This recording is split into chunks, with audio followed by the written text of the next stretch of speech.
Hey there, greetings everyone, and welcome back to another episode of Plan B Success. We're with Robert Miller today from Massachusetts. Now, Robert has a podcast, Follow Your Dream podcast. He's also into bands and playing, and he's had a wonderful career, and now he's working on providing you with the wherewithal that you need in order to follow your dreams. So, welcome, Robert. Thank you, Rajiv. Nice to be here. So, in your own words, tell us a little bit about yourself.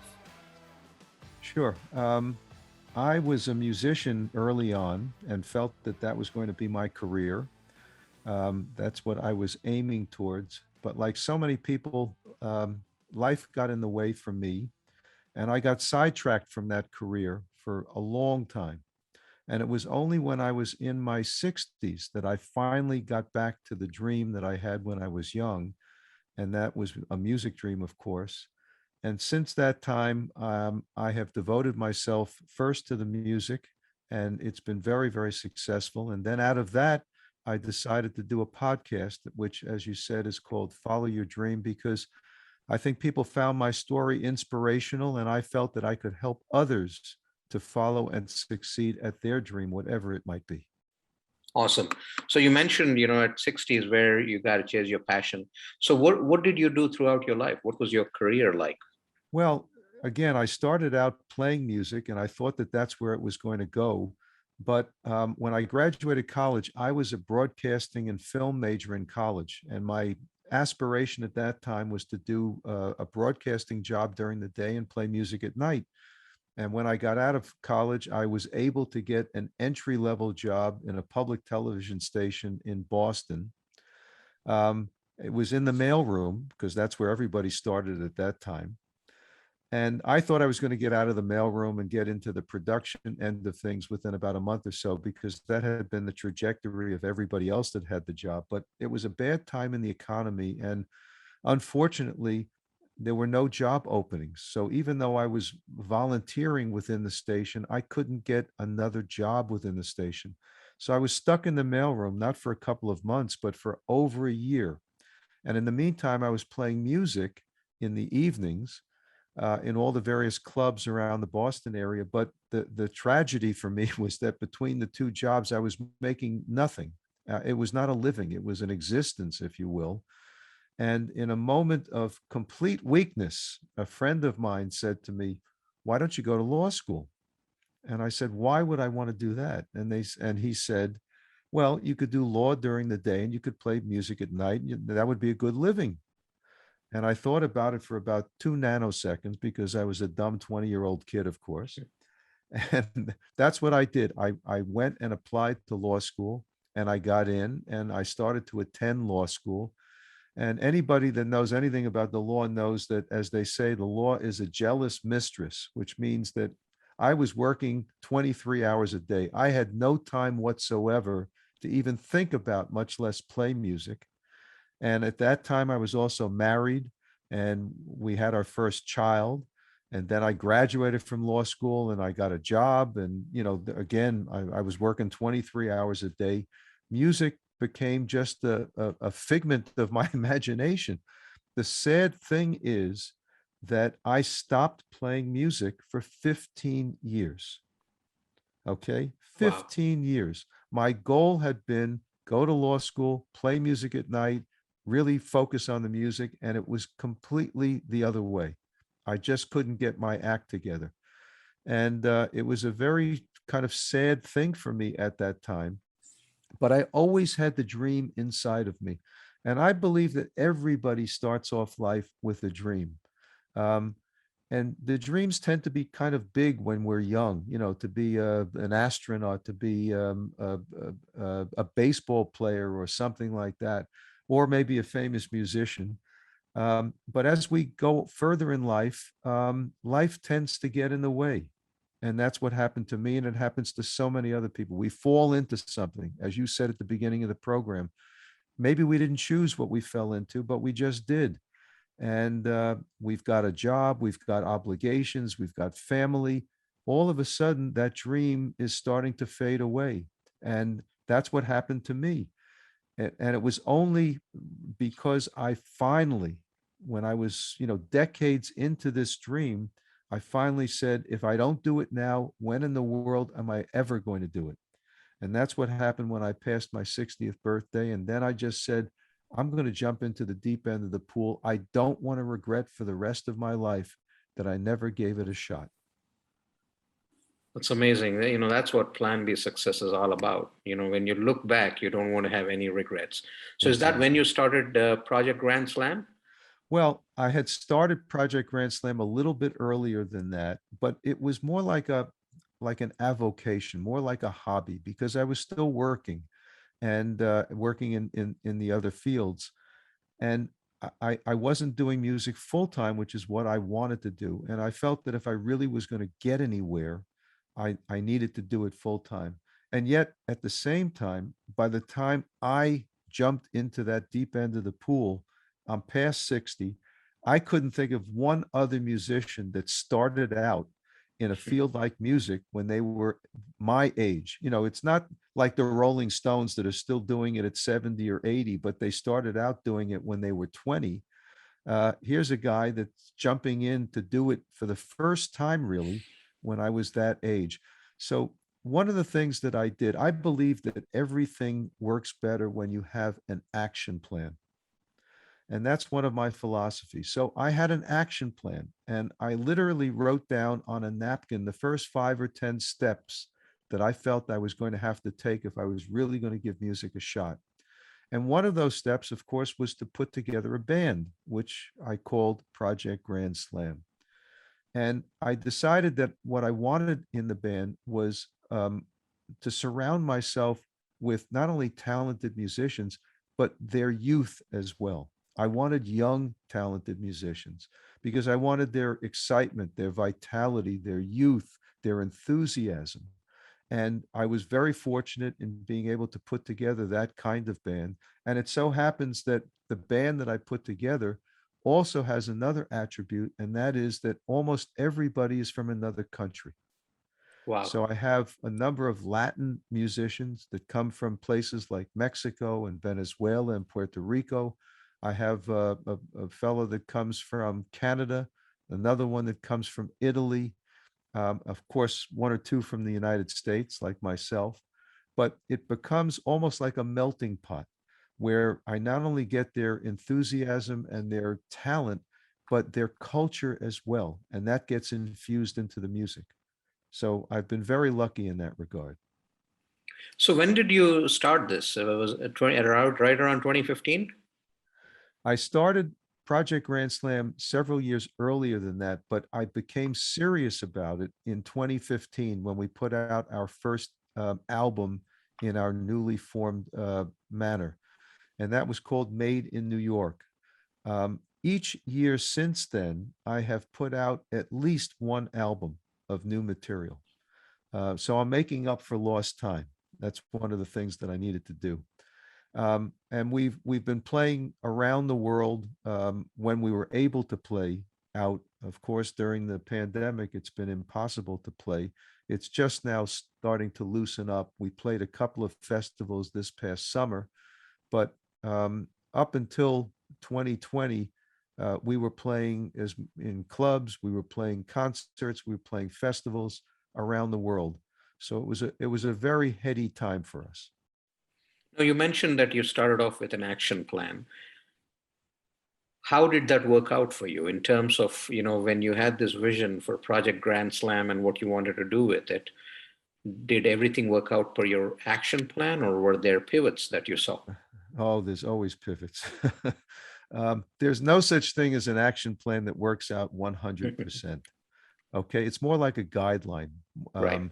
It's more like a roadmap for you. There were too many nights that I even want to recall where we were playing in clubs and basically giving a private concert for the bartender and the waitress. Okay, because there weren't any patrons there.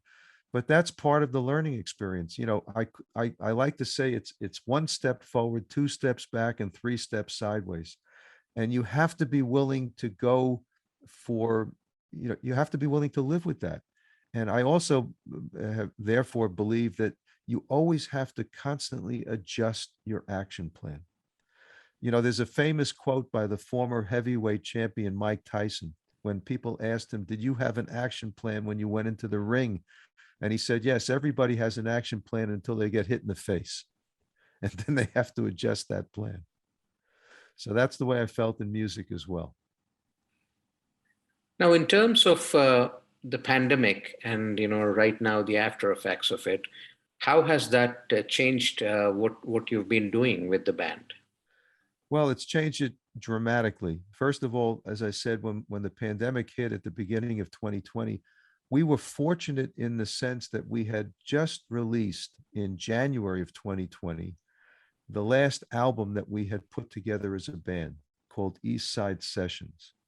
We couldn't tour in support of that album because the world just closed down. We played our last gig in February of 2020.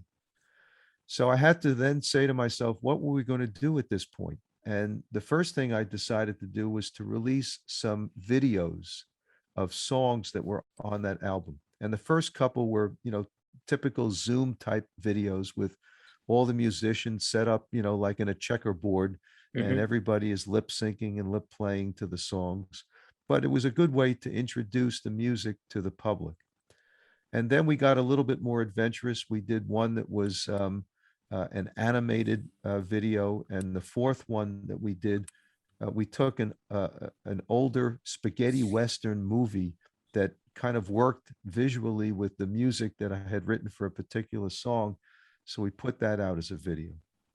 But that wasn't enough for me to just do some videos. I constantly write music, and here it was now into the spring and the summer of 2020, and I was writing music, but we had no way of rehearsing. We had no way of going into a studio together, which is what we would normally do. So I decided that I was going to do something different. And that was I was going to do an album remotely. And so from my little basement room in Massachusetts, I started to put together the music. I started to email it out to the various members of the band. They would email back their parts, and we began to assemble the music, almost like a little bit of a Frankenstein, through our engineer. But I also decided that the songs I was writing during the pandemic were different kind of songs. It was obviously about the twists and turns and perils that we were all feeling from the pandemic, but there was an emotion that was coming through all of my music, which I felt very strongly, and that was I felt that love is what was going to get us through the pandemic. Remember, this was way before we had vaccines and things like that. And the songs that I was writing were very personal songs. And I decided that I was going to go out on a limb and I was going to sing all the songs. Up until then, I had only sung harmony. I had, professional, wonderful singers that would sing the songs that I wrote. But I went out on a limb and decided that I was going to do the singing on these albums. So here we went into, I did the first album during the pandemic was called Summer of Love 2020. As I said, there was a love theme through the album. Some people didn't get it because they said, "What are you talking about? It's a pandemic. What kind of love is there?" And I said, "Nope, that's what I felt was going to get us through the pandemic." And then I did a second album during the pandemic time as well, and this was much more of an album of rock and roll kind of music that's more near and dear to my heart, where I started out with. So I call this album Miller Rocks. And I did something very different with this album. And that is, this came out after I started my podcast. And one of the things that I was able to do on the podcast is to do kind of special bonus music episodes where I would introduce a song each time on the podcast, tell people what my motivation was, tell them a little bit about the song, and let them hear it a couple of times. And that was very successful and very different. So those two things. And then, as I said, finally, this past summer, we were able to start playing a few live concerts, which we did. And then very recently, within the last week or so, I took the band into the studio and we literally recorded our concert set list live in the studio, something that, again, I hadn't done before. So I anticipate that a new live album will come out sometime the beginning of 2022. Awesome. So is this still a passion project at this point, or are you looking at figuring out the business model around it? What are you looking to do with it? You talking about the music, the Yeah, podcast, or both? no, the music. Well, for me, the music was always a passion project. Okay. It was never, I'm at an age and a position in my life where I'm not dependent upon music to make my living. And I'm not dependent upon my podcast to do that either. To me, the most important thing for both is to put out the highest quality music and podcast episodes that I possibly can. And for the podcast, it's just worked out so well, much better than I ever anticipated. I started my podcast in March of 2021. Here it is about 6 or 7 months later. It's already in the top 5% of all podcasts based upon the metrics that I have been provided with. I've had well over 100,000 downloads at this point, well over 100 countries, and the quality of the guests that I'm getting on the podcast are just triple A. I've been so pleased with it. A lot of musicians, a lot of famous musicians, in fact, as well as people from other of the arts. I've had dancers, authors, actors, but other people as well. Um, so it's a well-rounded group of people that I've had as guests on the podcast. And you call it the Follow Your Dream podcast. So Follow your can dream. can you tell us more about it, and in terms of the structure and what you're getting at with it? Sure. Um, it's approximately 30 to 40 minutes once a week. It's primarily me interviewing people that have been successful in following their dream. Because again, my mission here is to try and motivate and inspire people that have not followed their dream for whatever reason, or maybe have followed it but have not been successful at it. I want to motivate them and inspire them to follow and succeed at their dream. So, one way to do that is to have really talented people that have, in fact, followed and succeeded at their dream. And some of the other episodes are me talking to my audience and telling them about, again, my music. I've introduced my music. I play, by the way, I should add, in each episode of the podcast, I introduce a different song of mine that somehow relates to the guest or the subject matter of my interview. It's my featured song for that episode. Because again, for me, my dream was music. So music and my music, in fact, is the manifestation of my dream. And I want to show people, first, because I'm very proud of what I've done. And secondly, because again, it relates to my dream. Awesome. You also mentioned a book that goes along with your podcast. Right. Well, people had said to me, it's one thing to start the podcast. Do you think you should do some kind of a book that goes along with it? And I thought about it and I said, okay, I wasn't going to write a novel. I wasn't going to write the next War and Peace, but I felt that I could take the structure of the podcast and put it down on paper so that I could show people not only a memoir of what I accomplished, and again, in a field that is an unlikely field at my age to have accomplished anything, but also to give people a how to, a step by step how to, because I think that that's what you need. And again, the focal point of the how to is the action plan, which I think everybody needs. And I believe that the action plan has to be a series of baby steps. Because if you think about your project, whatever it is, whether it's a new job, a new hobby, a new business, if you say to yourself, well, I have to encompass the entire thing all at once, I think you get intimidated. I think you get scared. But if you say to yourself, well, what do I need to do here?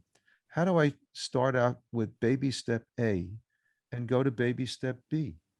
Okay, that's a manageable step.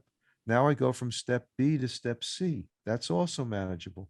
So I put together, if you will, a line, a timeline, and an action line that shows you how you can get from where you're starting off to where you'd like to be. And when you do it in bite-sized pieces like that, it's no longer intimidating. It's doable. And I think that that's the secret to what I am saying here. Awesome.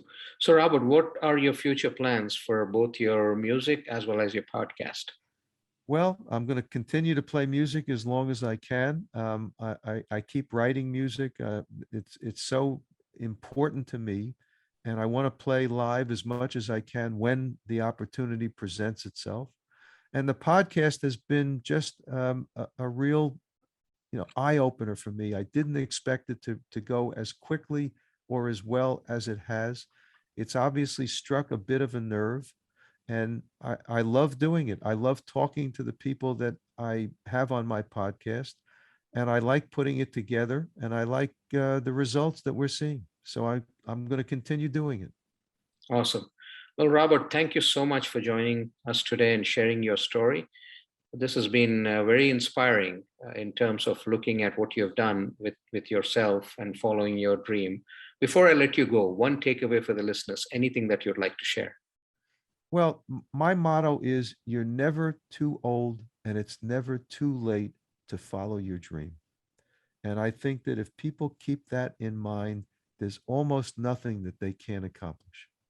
Absolutely. And I think you're an epitome of that. You're showing it, you're showing the path yourself, doing it yourself.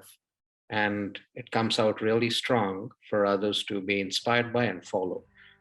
Thank you so much for joining us today. We wish you the very best as you continue to sing, play, as well as spread the word. Thank you so much for having me. Thank you.